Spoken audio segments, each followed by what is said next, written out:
আমন্ত্রণ বিশ্ব বাংলায়, সঙ্গে আছে আমি ইরতিজা নাসিম সৌরভ। শুরুতে এই সংবাদ শিরোনাম। ভোলায় বিদেশ ফেরত প্রবাসীর জমি দখল করার অভিযোগ, আদালতে যাওয়ার পরামর্শ দিল পুলিশ।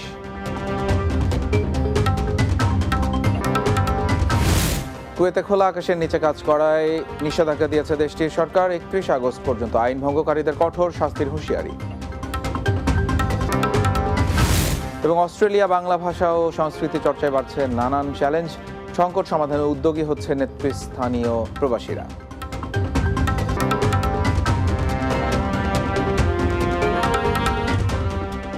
শুনছিলেন শিরোনাম, এবারে বিস্তারিত। বাংলাদেশ থেকে কর্মী নেয়ার প্রস্তাব দিয়েছে জাপান। সেপ্টেম্বর থেকে কর্মী পাঠানোর প্রক্রিয়া শুরু হবে বলে জানিয়েছেন প্রবাসী কল্যাণ ও বৈদেশিক কর্মসংস্থান প্রতিমন্ত্রী শফিকুর রহমান চৌধুরী। জাপানে জনশক্তি রপ্তানি বিষয়ে দেশটির প্রতিনিধি দলের সঙ্গে রোববার ঢাকায় প্রবাসী কল্যাণ ভবনে বৈঠক শেষে সাংবাদিকদের কথা জানান তিনি। প্রতিমন্ত্রী বলেন, মোট 5 ক্যাটাগরিতে বাংলাদেশ থেকে কর্মী নেয়ার প্রস্তাব দিয়েছে জাপান সরকার। সেপ্টেম্বর থেকে কর্মী পাঠানোর এই প্রক্রিয়া শুরু হবে, তাই চাহিদা অনুযায়ী কর্মী সরবরাহ করতে প্রস্তুত আছে মন্ত্রণালয়। এ সময় তিনি আরও জানান, জাপানে পাঠাতে ভাষা শিক্ষা সহ কারিগরি ও প্রযুক্তিগত প্রশিক্ষণ দেওয়া হবে আগ্রহী কর্মীদের।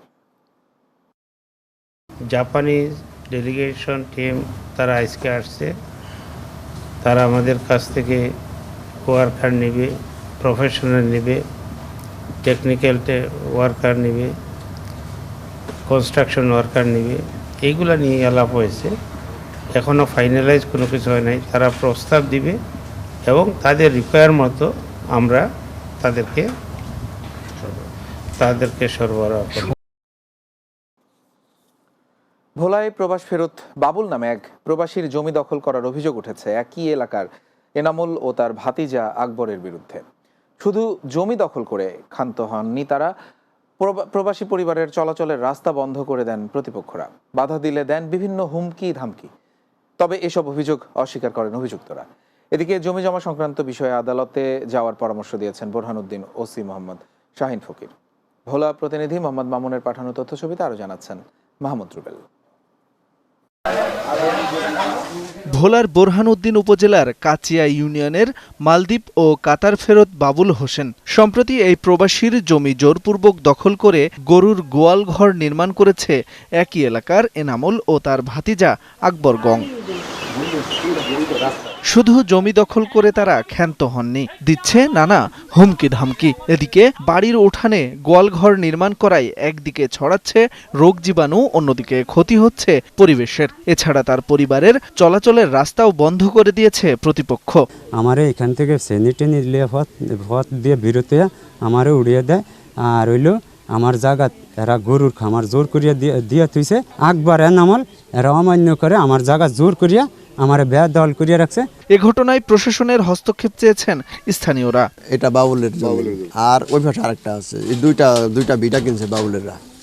দুইটা বিডার, একটা বিডার যা পথ দিচ্ছে, আর একটা বিডা ওরা গরুড়ে আসিল। এখন ওদেরকে পথের থেকে উৎখাত করিয়ে দিছে। এখন গরুর খামারের গন্ধে দুর্গন্ধে বাড়ির থাকা যায় না। তবে এসব অভিযোগ অস্বীকার করেন অভিযুক্তরা। নতুন করে আল্লাহ পয়সা দিচ্ছে, যারা রাস্তাঘাট করছে করিয়ান এই পথে কাটতে সিয়ন রাস্তা কাটতে বড় রাস্তা করছে করিয়া আমার লাগে নাটক সাজে আমাদের বেজ্জতি করে। জমি জমা সংক্রান্ত বিষয়ে আদালতে যাওয়ার পরামর্শ দেন বোরহানুদ্দিন থানার অফিসার ইনচার্জ মোহাম্মদ শাহিন ফকির। কোর্টে যাওয়ার জন্য পরামর্শ দেওয়া হয়, আইন শৃঙ্খলার জন্য দুই পক্ষকে নোটিশ করে দেওয়া হয়। পুলিশের কাজ এতটুকুই, তেমন দিয়া ধাওয়ায় হুমকি তুমকি দেয়, সেই জন্য যে একটা জিডি করতে পারে। এমন পরিস্থিতিতে সংশ্লিষ্টদের এগিয়ে আসার আহ্বান বিশিষ্টজনদের। Mahmud Rubel, Bangla TV, news desk. কুয়েতে বর্তমানে 50 ডিগ্রি সেলসিয়াসের উপরে তাপমাত্রা বিরাজ করছে। গরম থেকে বাঁচতে বেলা 11টা থেকে বিকেল 4টা পর্যন্ত খোলা আকাশের নিচে কাজ করায় নিষেধাজ্ঞা দিয়েছে দেশটির সরকার। শ্রমিকদের স্বাস্থ্যের কথা বিবেচনা করে জুন মাসের 1 তারিখ থেকে 31 আগস্ট পর্যন্ত চলবে এই নির্দেশনা। আর আইন অমান্যকারীদের ক্ষেত্রে হতে পারে কঠোর শাস্তির ব্যবস্থা। কুয়েত থেকে আহ জুবেদের উপস্থাপনায় বাংলা টিভির নিয়মিত আয়োজন প্রবাসে বাংলার মুখ টকশোতে উঠে আসে এসব তথ্য। বিস্তারিত জানাচ্ছেন সর্দার রাজীব। জীবিকার তাগিদে কুয়েতে বসবাস করছেন বিভিন্ন দেশের অভিবাসীরা। অভিবাসনের নির্ভরে দেশটিতে রয়েছেন প্রায় 3 লাখ বাংলাদেশি। তবে মধ্যপ্রাচ্যের দেশটির অধিকাংশ বাংলাদেশি কাজ করেন শ্রমিক পেশায়। এদিকে মরুর দেশটিতে 3 মাসের জন্য জারি করা হয়েছে হিট অ্যালার্ট। গরম থেকে বাঁচতে দিনের বেলায় বাইরে কাজ করা থেকে বিরত থাকার নির্দেশ দিয়েছে দেশটির সরকার। আন্তর্জাতিক শ্রমিক আইন মেনে এই সিদ্ধান্ত নিয়েছে রাজতান্ত্রিক কুয়েত। আইনটি মেনে চলার পাশাপাশি স্বাস্থ্য নিরাপত্তা নিশ্চিতে প্রয়োজনীয় প্রস্তুতি রাখার পরামর্শ চিকিৎসকদের। কুয়েতের আরেকটা সবচেয়ে বড় সমস্যা হচ্ছে যে বাতাসে কোনো আর্দ্রতা নাই, শুষ্ক আবহাওয়া। তো আমি সবাইকে বলবো এই গরমের মধ্যে সবচেয়ে চেষ্টা করবে যাতে গরমে তারা বাইরে না যায়। আর যদি বাইরে তাদেরকে যেতেই হয় তারা ছাতা ইউজ করতে পারে, সানগ্লাস ব্যবহার করতে পারে, এবং যখনই তারা বাইরে যাবে একটা পানির বোতল সাথে রাখবে। এদিকে দেশটির বাংলাদেশি শ্রমিকদের নিরাপত্তায় দূতাবাসের পাশাপাশি কাজ করছেন স্থানীয় কমিউনিটি। তবে এক্ষেত্রে প্রবাসীদের সেবায় সবাইকে এগিয়ে আসার আহ্বান সংশ্লিষ্টদের। কমিউনিটি থেকে আমরা গ্রুপ বা আমরা দলীয় ভাবেও আওয়ামী লীগ যুবলীগ থেকেও আমরা বিভিন্ন ভাবে আমরা পরামর্শ করে কেউ যার একটা সাইড নির্ধারণ থাকে, আমরা বিশেষভাবে আমরা গ্রুপিং করে আমরা চেষ্টা করি যথেষ্ট মানুষকে সচেতন করার। নির্দেশনা পালনে কঠোর অবস্থানে রয়েছে কুয়েত প্রশাসন।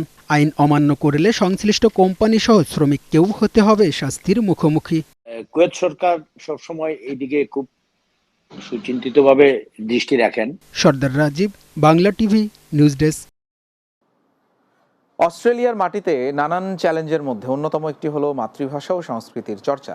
তবে সেই চ্যালেঞ্জকে জয় করতে এগিয়ে আসছে কিছু উদ্যমী কিছু বাংলাদেশি। নিজ উদ্যোগে করছেন সাংস্কৃতিক উৎসব সহ বিভিন্ন আয়োজন। এমন পদক্ষেপে খুশি দেশটির প্রবাসীরাও। অস্ট্রেলিয়া থেকে মাসুম বিল্লার উপস্থাপনায় বাংলা টিভির নিয়মিত আয়োজন প্রবাসে বাংলার মুখ টকশোতে উঠে আসে এসব তথ্য। বিস্তারিত জানাচ্ছেন সর্দার রাজীব।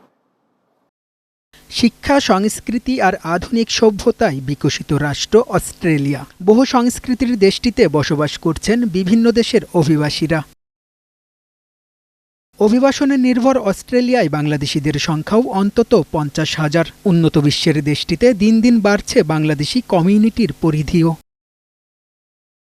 তবে ব্যস্ততম অস্ট্রেলিয়ায় বাংলাদেশিদের থেকে ক্রমেই হারিয়ে যাচ্ছে মাতৃভাষা ও সংস্কৃতির চর্চা। তাই দেশটির নতুন প্রজন্মের মাঝে বাংলা সংস্কৃতির প্রসারে কাজ করছেন প্রবাসী আকিদুল ইসলাম। আমরা বড় বড় কাজ করেও কিন্তু সেভাবে আমরা বড় কোনো প্রচার পাইনি, এবং আমরা এই বিষয়গুলো অন্য প্রবাসে যে সমস্ত বাঙালি থাকেন কিংবা দেশে যারা থাকেন তাদেরকে যে অনুপ্রাণিত করবে সেই বিষয়টিও ছিল না। এই ব্যাপারগুলো আমাকে পীড়া দেয়, এবং তখনই আমি 2004 সালে এই অস্ট্রেলিয়ার সর্বপ্রথম যে পূর্ণাঙ্গ একটি অনলাইন বাংলা পত্রিকা বাসভূমি সেটি প্রকাশ করার সিদ্ধান্ত নেই এবং তখন প্রকাশ করি। এদিকে প্রথমবারের মতো দেশটির গুরুত্বপূর্ণ অপেরা হাউজে অনুষ্ঠিত হতে যাচ্ছে বাংলা সংস্কৃতি উৎসব। প্রবাসের মাটিতে বাংলা ভাষার প্রসারে এই আয়োজন, বলছেন আয়োজকেরা। অস্ট্রেলিয়াতে সর্বপ্রথম এই আমরা যে কাজটি করতে যাচ্ছি সেটি হচ্ছে অপেরা হাউজে। আমরা সবসময় চিন্তা করি যে সবাই যে কাজটি করছে তার বাইরে গিয়ে কিছু করতে, তো বাইরে গিয়ে যখন কিছু করতে হবে তখন আমার চিন্তা এলো যে কিভাবে আসলে অপেরা হাউজের একটি প্রোগ্রাম করা। সবকিছু মিলেই অনেকে ভয় দেখিয়েছিলেন, কিন্তু সেই ভয়কে কাটিয়ে আমরা আলহামদুলিল্লাহ আমরা সফল হয়েছি এবং অনুষ্ঠানটিও ভালো হবে। অস্ট্রেলিয়ায় বাংলা সংস্কৃতির চর্চায় কাজ করছেন আকিদুলের মতো বেশ কিছু ব্যক্তি ও প্রতিষ্ঠান। মাতৃভাষা প্রসারে সবাই এগিয়ে আসবেন, এমনটাই প্রত্যাশা সংশ্লিষ্টদের। সত্যিকার অর্থেই একজন সৈনিক। Sardar Rajib, Bangla TV, news desk. বিশ্ব বাংলা একটা বিরতি নিচ্ছি, ফিরে এসে আরো যা থাকছে। বাংলাদেশ বাহরাইন কূটনৈতিক সম্পর্কের সুবর্ণ জয়ন্তী উদযাপন 53তম বার্ষিকীতে ছিল জমকালো আয়োজন।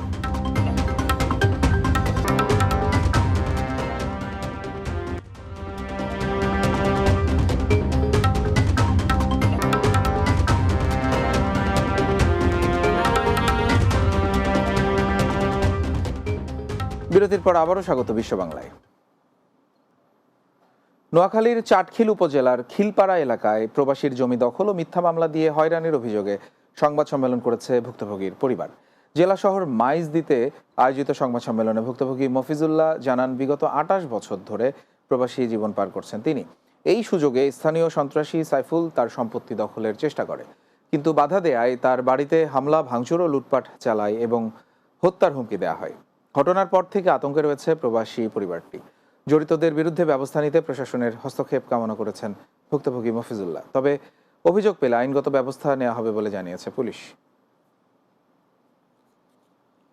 সাইফুল ইসলাম বাহিনী তার লোকজন দিয়া আমাদেরকে সপরিবারকে 5 মাসের হুমকি দিতেছে এবং মিথ্যা মামলা দিয়ে আমাদেরকে হয়রানি করাতেছে। বাহরাইনে বাংলাদেশ বাহরাইন কূটনৈতিক সম্পর্কের সুবর্ণ জয়ন্তী এবং বাংলাদেশের মহান স্বাধীনতা জাতীয় দিবসের 53তম বার্ষিকী উদযাপন করা হয়েছে। বাহরাইন প্রতিনিধি সম্রাট নজরুল ইসলাম সিদ্দিকী জানান, মানামার দ্য ডিপ্লোম্যাট রেডিসন হোটেলে দেশটির বাংলাদেশ দূতাবাসের উদ্যোগে এই আয়োজন করা হয়। দূতাবাসের charge d' affairs AK Mohiuddin কায়েসের সভাপতিত্বে অনুষ্ঠানে উপস্থিত ছিলেন বাহরাইন কাউন্সিল অফ রিপ্রেজেন্টেটিভসের speaker Ahmed bin Salman Al Musallam, বাহরাইনের পররাষ্ট্র মন্ত্রণালয়ের under secretary for political affairs doctor Sheikh Abdullah bin Ahmed bin Abdullah Al Khalifa, northern governor Ali bin Al Sheikh Abdul Hussain Al Asfour ও জনপ্রশাসন ইনস্টিটিউটের মহাপরিচালক doctor শাইখা Rana বিনতে ইসা বিন দাইজ আল খালিফা। এছাড়াও শুরা কাউন্সিল ও কাউন্সিল অফ রিপ্রেজেন্টেটিভের সদস্য, বাহরাইনস্থ বিভিন্ন দেশের রাষ্ট্রদূত এবং কমিউনিটি ব্যক্তিত্বরাও এতে উপস্থিত ছিলেন। বাংলাদেশ বাহরাইনের কূটনৈতিক সম্পর্কের 50 বছর পূর্তি উদযাপন উপলক্ষে আয়োজিত অনুষ্ঠানটি দুদেশের জাতীয় সঙ্গীত পরিবেশনের মধ্য দিয়ে শুরু হয়। এছাড়াও ছিল বাংলাদেশ দূতাবাস ও বাহরাইন পররাষ্ট্র মন্ত্রণালয়ের উদ্যোগে যৌথভাবে স্মারক লোগো উন্মোচন ও বিশেষ প্রকাশনা। কাতারের রাজধানী দোহার ব্যস্ততম আল মুনতাজা পার্কের পাশে আনুষ্ঠানিক যাত্রা শুরু করেছে বাংলাদেশি প্রতিষ্ঠান স্মার্ট টাইপিং সলিউশন। মধ্যপ্রাচ্যের দেশটিতে বিভিন্ন দেশের অভিবাসীদের মানসম্মত টাইপিং সহ ডিজিটাল সেবা প্রদানের প্রতিশ্রুতিতে প্রতিষ্ঠানটি চালু করা হয়েছে।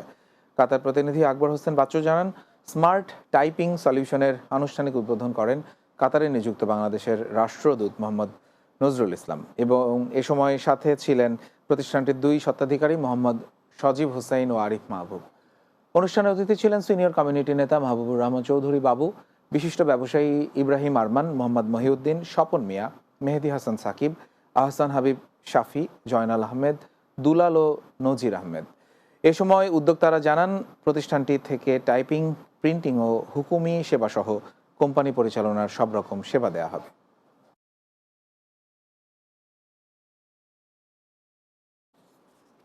শেষ করছি বিশ্ব বাংলা, যাওয়ার আগে শিরোনামগুলো আরও একবার। ভোলায় বিদেশ ফেরত প্রবাসীর জমি দখল করার অভিযোগ, আদালতে যাওয়ার পরামর্শ দিল পুলিশ। কুয়েতে খোলা আকাশের নিচে কাজ করায় নিষেধাজ্ঞা দিয়েছে দেশটির সরকার। 31 আগস্ট পর্যন্ত আইন ভঙ্গকারীদের কঠোর শাস্তির হুঁশিয়ারি। অস্ট্রেলিয়া বাংলা ভাষা ও সংস্কৃতি চর্চায় বাড়ছে নানান চ্যালেঞ্জ, সংকট সমাধানে উদ্যোগী হচ্ছে নেতৃস্থানীয় প্রবাসীরা। এবং বাংলাদেশ বাহরাইন কূটনৈতিক সম্পর্কের সুবর্ণ জয়ন্তী উদযাপন, 53তম বার্ষিকীতে ছিল জমকালো আয়োজন।